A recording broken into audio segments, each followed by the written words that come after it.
Salmo capítulo 131. Y quiero leer para ustedes la palabra del Señor. Cántico gradual de David.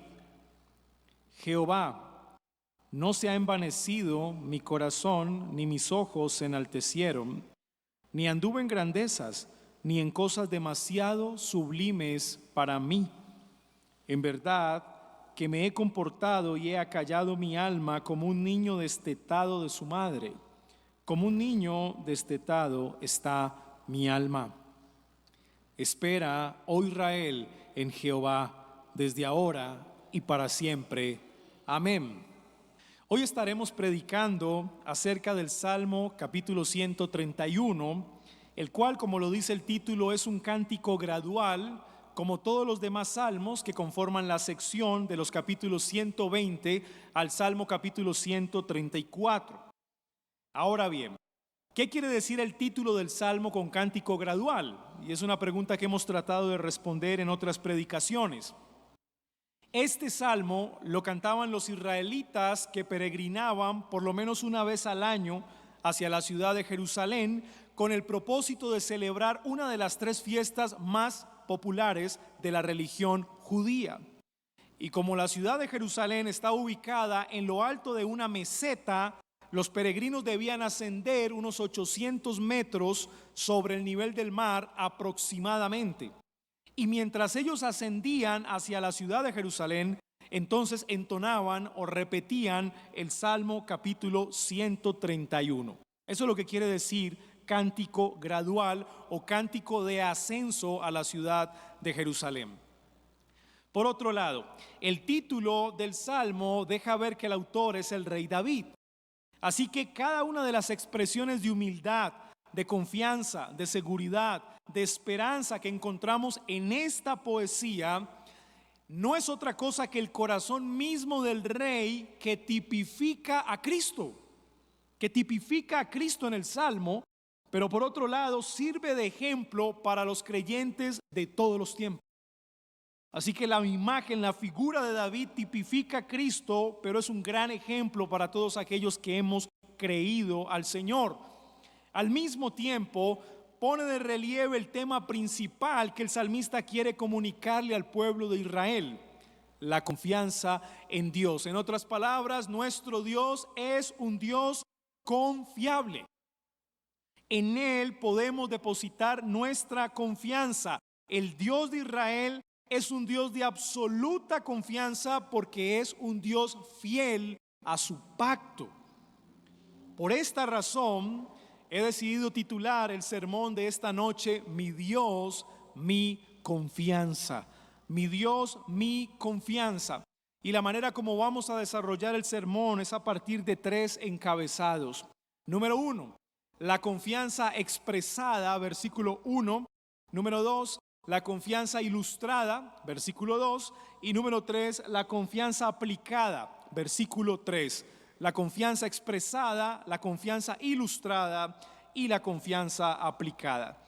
Veamos en primer lugar la confianza expresada, versículo 1. Jehová, no se ha envanecido mi corazón, ni mis ojos se enaltecieron, ni anduve en grandezas, ni en cosas demasiado sublimes para mí. Lo primero que observamos en el versículo 1 es que el salmo es una oración. Note con atención cómo el salmista se dirige a Jehová, el Dios del pacto. Así inicia el Salmo capítulo 131, Jehová. Esa es la primera palabra que encontramos, Jehová. Y es que solo un Dios que ha hecho pacto con su pueblo está presto a inclinar su oído a la oración de los suyos. Solo el Dios que ha hecho pacto con su pueblo inclina su oído para escuchar a su pueblo. Es así que Dios establece comunión con los suyos a través del pacto. Sin pacto no hay comunión de Dios con aquellos que hacen parte del pacto. Así que el salmista entiende que es un privilegiado al estar dentro del pacto que el Señor mismo ha establecido, por ende puede acercarse a Él en oración. De ahí se deriva la confianza del orante, del salmista. Él está completamente seguro que su Dios escucha su oración y que responde. Es por la fidelidad del pacto que Dios se dispone a bendecir y que su pueblo debe esperar pacientemente hasta recibir la bendición que Dios le ha prometido. Dios cumple su promesa, pero su pueblo espera con paciencia. Son dos temas importantes. Es por eso que en el versículo 3, David exhorta al pueblo de Israel a confiar y a esperar con paciencia que el Dios del pacto obre a favor de su pueblo.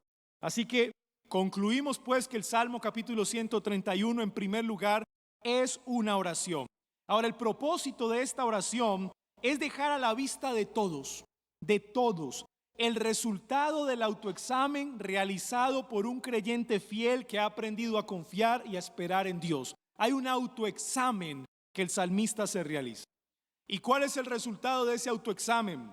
No se ha envanecido mi corazón, ni mis ojos se enaltecieron, ni anduve en grandezas, ni en cosas demasiado sublimes para mí.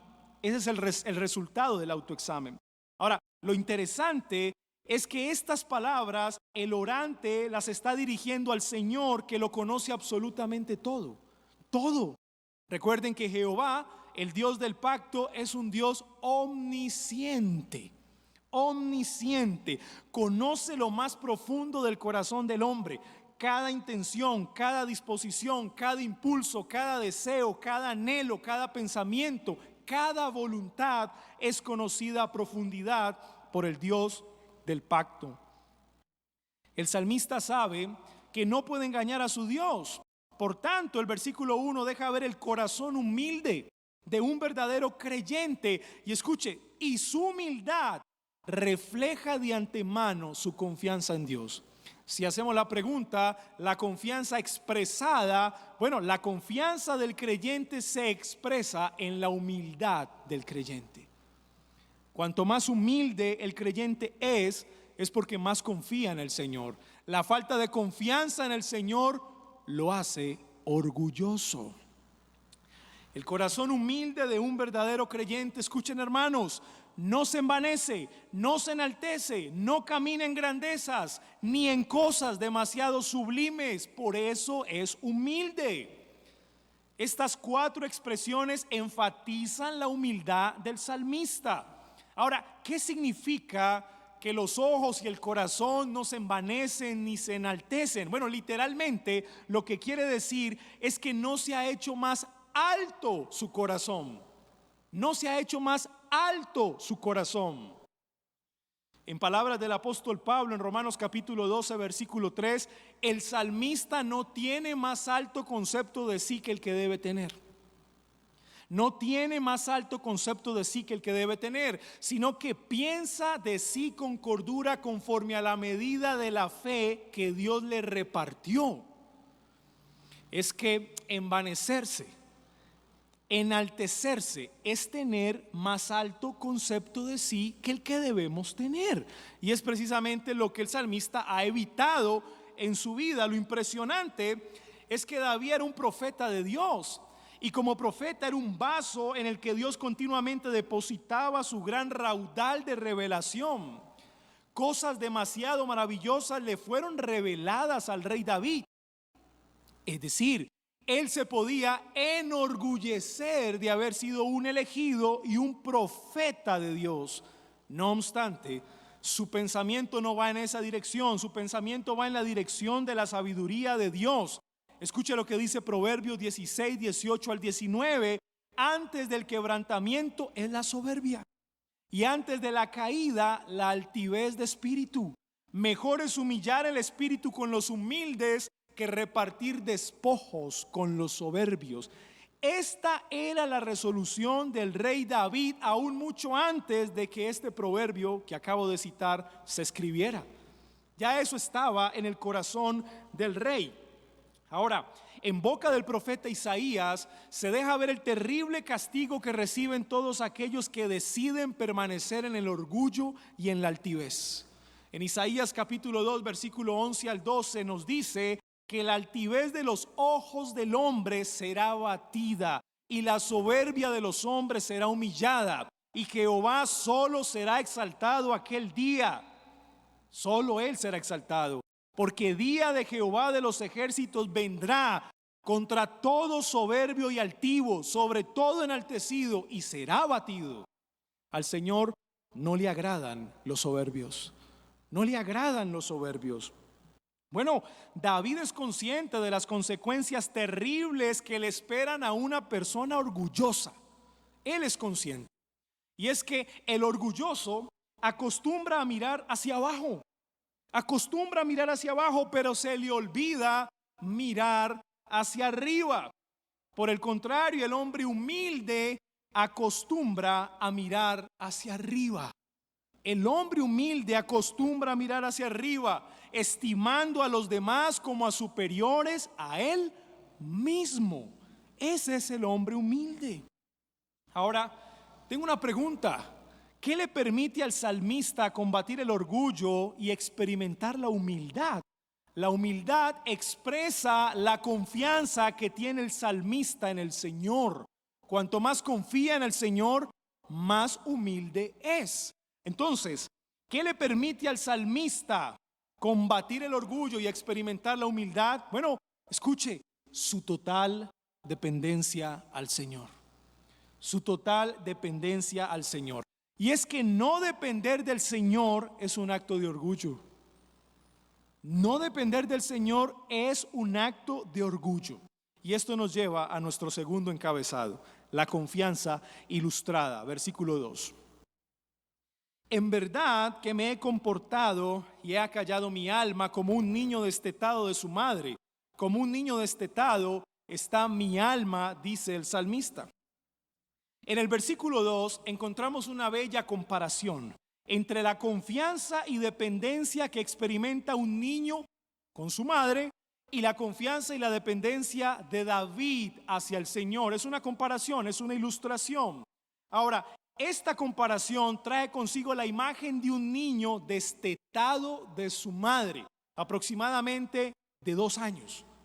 Aproximadamente de 2 años. Ismael jugaba con Isaac cuando Sara lo destetó.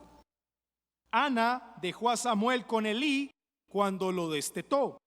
El profeta Isaías instruye al pueblo en que los destetados aprenderán ciencia y entenderán doctrina. Bueno, la implicación directa es que un niño a partir de los 2 años ya comprende y por eso debe ser instruido de manera coherente. El profeta Oseas deja ver que los destetados aprenden a caminar de la mano de sus padres y son protegidos en su regazo. Eso es lo que tiene en mente el salmista. Ahora bien, la comparación apunta a la etapa de formación y madurez que recibe un niño al haber sido destetado ya. Está en un proceso de formación y de madurez. Él aprende a comportarse porque es corregido, pero al mismo tiempo aprende a confiar y a depender de sus padres por cuanto de ellos el niño recibe la instrucción. En otras palabras, el niño confía en aquel que lo instruye.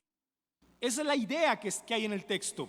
Así que el niño destetado no tiene en nadie más en quien confiar, sino en aquel que le educa, lo enseña y lo instruye en el camino. De ahí que lo que se le enseña a un niño destetado nunca lo olvida. Nunca lo olvida. Y es por eso que el proverbio en el capítulo 22, versículo 6 nos dice: instruye al niño en su camino y aun cuando fuere viejo, no se apartará de él. Ahora quiero aclarar, en el camino de los padres. Eso es lo que está diciendo el proverbio. Instruye al niño en su camino, en el camino de los padres. Lo que los padres le enseñan a los hijos, ellos no lo olvidan. Eso es lo que el proverbio está queriendo decir. Por si quizá hay alguna duda de personas que toman este versículo como una promesa. El texto no dice que instruir al niño en el camino del Señor lo salva. No, el que salva es el Señor. Soberanamente. El padre es responsable de educarlo. Lo que el proverbio quiere decir es que todo lo que el padre le enseñe a un niño destetado, ese niño nunca lo olvidará. Eso es lo que quiere decir el proverbio por principio. Ahora, por ende, la comparación consiste en lo siguiente. Así como un niño destetado es formado, crece en madurez, confía y depende de las palabras de sus padres, así el verdadero creyente debe ser formado, crecer en madurez, confiar y depender en las palabras del Señor. Esa es la comparación. Por eso David declara: en verdad que me he comportado y he acallado mi alma. Es decir, he aprendido a depender completamente de mi Dios como un niño destetado en el regazo de su madre. Es eso lo que quiere decir el Salmo, que a pesar de haber sido destetado, tiene plena confianza de que no morirá de hambre.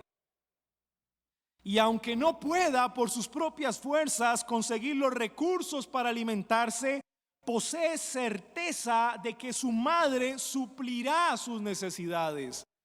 Así el verdadero creyente debe vivir en el regazo de su Dios y confiar en que todo lo necesario está asegurado en el Dios que es fiel para cumplir su pacto. Esa es la comparación del Salmo. De esta manera, hermanos, la confianza y la dependencia del Señor, escuche esto, es el antídoto en contra del orgullo, la soberbia y la altivez. Y voy a repetir nuevamente esto. Escuche, mi querido hermano, la confianza y la dependencia del Señor es el antídoto en contra del orgullo, la soberbia y la altivez. ¿Quieres saber cuán orgulloso eres? Observa cuánto dependes del Señor. Es así, es así. Observa cuánto dependes del Señor. ¿Quieres saber cuán orgulloso eres en relación con los demás? Observa cuánto estimas los dones y las habilidades que Dios le ha dado a ellos. ¿Cuánto lo estimas? Mi hermano, trabaja para que no seas indispensable. ¿Escuchó eso? Trabaja para que no seas indispensable. Porque ahí donde hay una persona indispensable en algo particular, es el lugar perfecto para albergar el orgullo. Así que trabaja para que no seas indispensable. El rey David comprende que con él o sin él el Señor obrará a favor de su pueblo. Con él o sin él el Señor obrará a favor de su pueblo. Ahora les exhorta a esperar.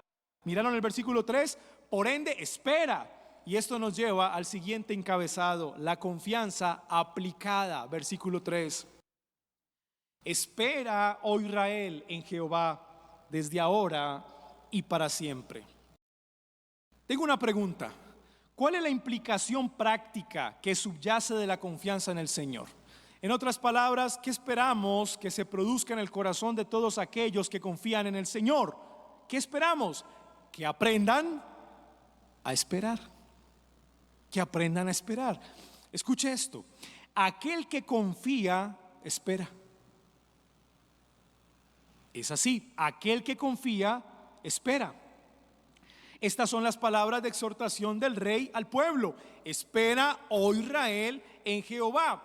No esperamos en el Señor porque no confiamos en el Señor, y no confiamos en el Señor porque confiamos en nosotros mismos, y esto no es más que una gran muestra de orgullo en nuestro corazón. Recuerde, si no esperamos en el Señor es porque no confiamos en el Señor, y no confiamos en el Señor es porque confiamos en nosotros mismos. Y esto es una gran muestra de orgullo de nuestro corazón. Por supuesto, esto es precisamente lo que el rey quiere evitar de parte del pueblo, que caiga nuevamente en el pecado de la soberbia y de la autoconfianza, como había caído con anterioridad, y por eso el Señor lo había desechado de su presencia. Sin embargo, y tristemente tengo que decirlo, años más adelante de la vida del rey David, el pueblo nuevamente va a incurrir en el pecado del orgullo y de la autoconfianza. Nuevamente, escuche lo que dice el profeta Isaías en el capítulo 30, versículo 15 al 16.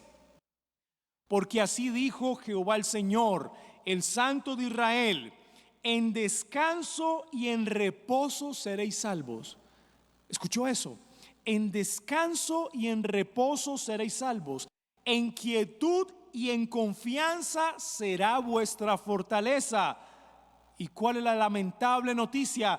Y no quisisteis, sino que dijisteis: no. Antes huiremos en caballos. Por tanto, vosotros huiréis. No. Sobre corceles veloces cabalgaremos. Por tanto, serán veloces vuestros perseguidores. Decidieron no confiar en el Señor. Ahora, Isaías continúa en el capítulo 31, versículo 1. ¡Ay de los que descienden a Egipto por ayuda y confían en caballos y su esperanza ponen en carros! Porque son muchos, y en jinetes, porque son valientes, y no miran al Santo de Israel. Recuerde eso, no miran el rostro de Dios, miran el rostro del hombre, su propio rostro. No miran al Santo de Israel, ni buscan a Jehová.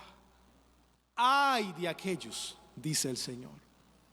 El pecado de no esperar radica en el pecado de no confiar.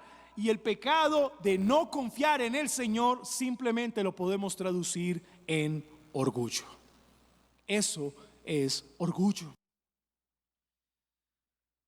Sin duda, mis hermanos, las palabras del versículo 1 del Salmo 131, si hay alguien al cual se aplican de manera perfecta, no es otro que a nuestro Señor Jesucristo.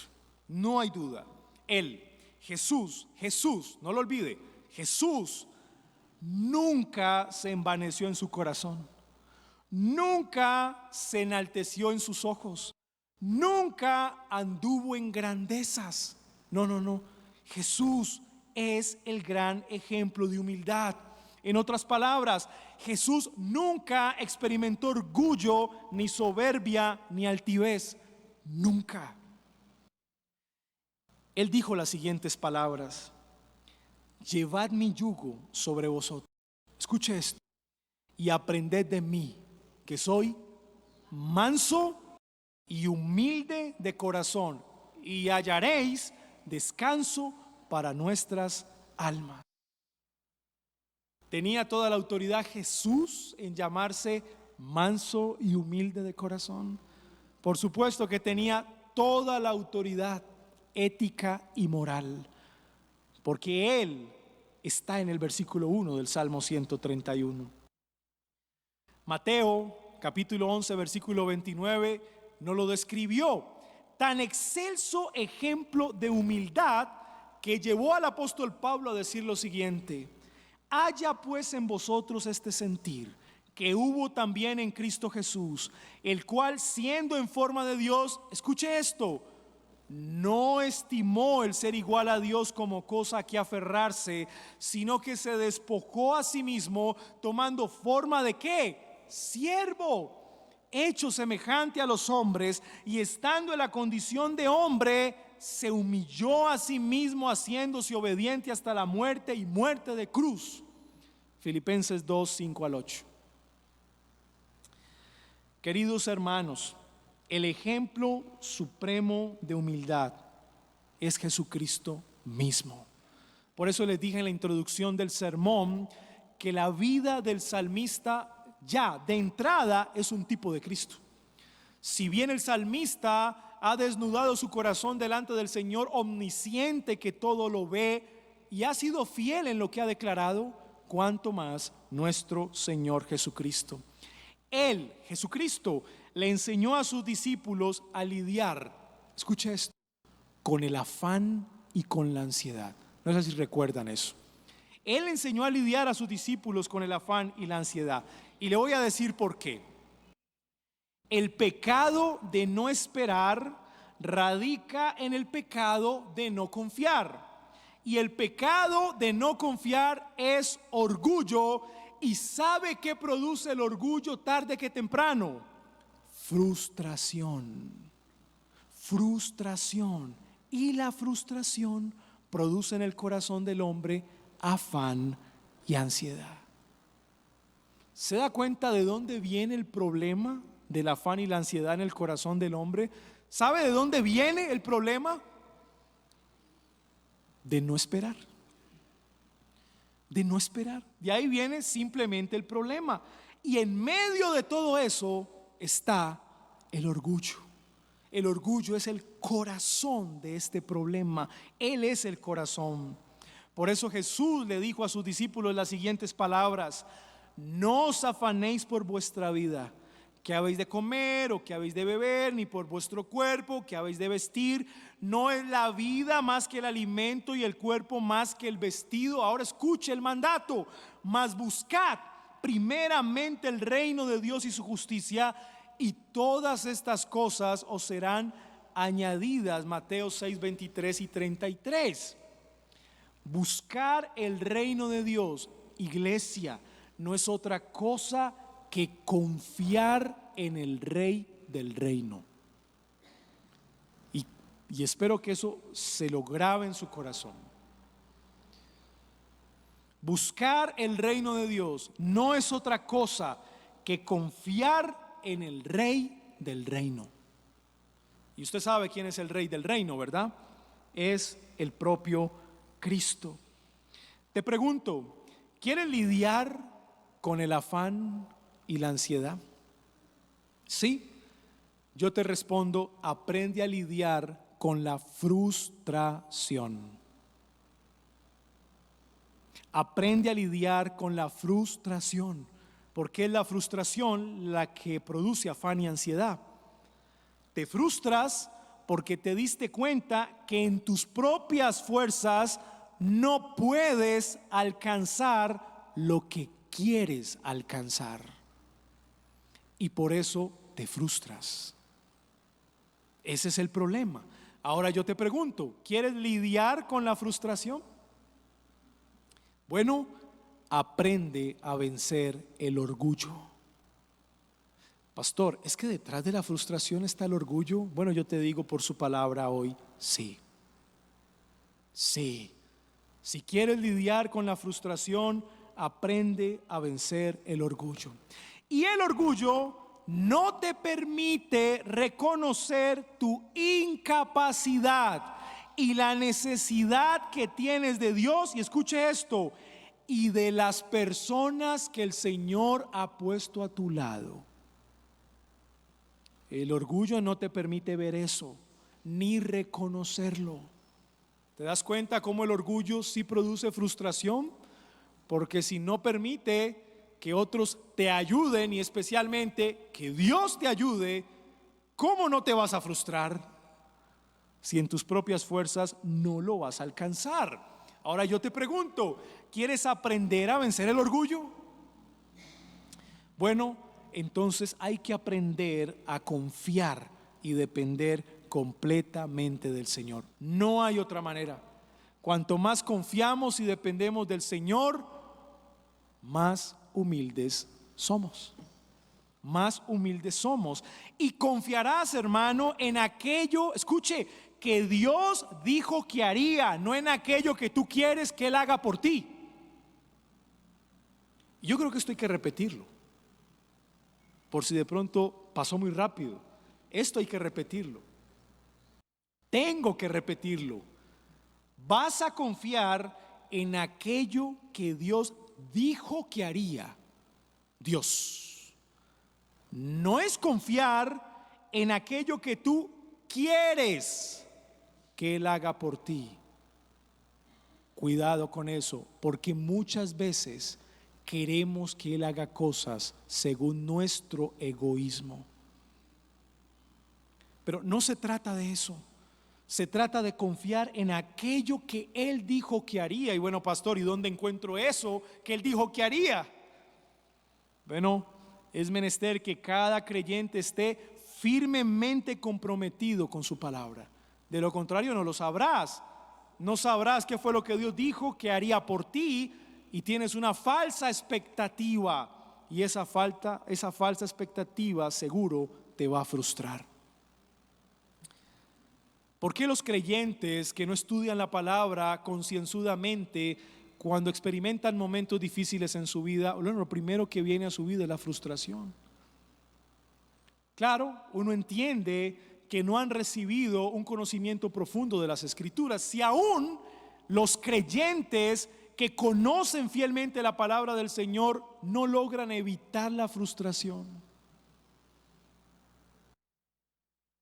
Hermanos, recuerden, lidiar con la frustración es vencer el orgullo, y vencer el orgullo es aprender a confiar en lo que Dios dijo que haría por ti. Entonces, y solo entonces, aprenderás a esperar. Pero ¿quién iba a pensar que para pasar del afán y de la ansiedad a la esperanza se requiere todo un proceso en el corazón? Me pareciera tan fácil decirle a una persona afanada y ansiosa: venga, hermano, aprenda a esperar. Pero pareciera tan fácil darle ese consejo, pero nos estamos dando cuenta que hay todo un proceso en el corazón, y parte de ese proceso es quebrantar el orgullo. Es que las personas afanadas y ansiosas sufren de orgullo. Sí, Señor, sufren de orgullo.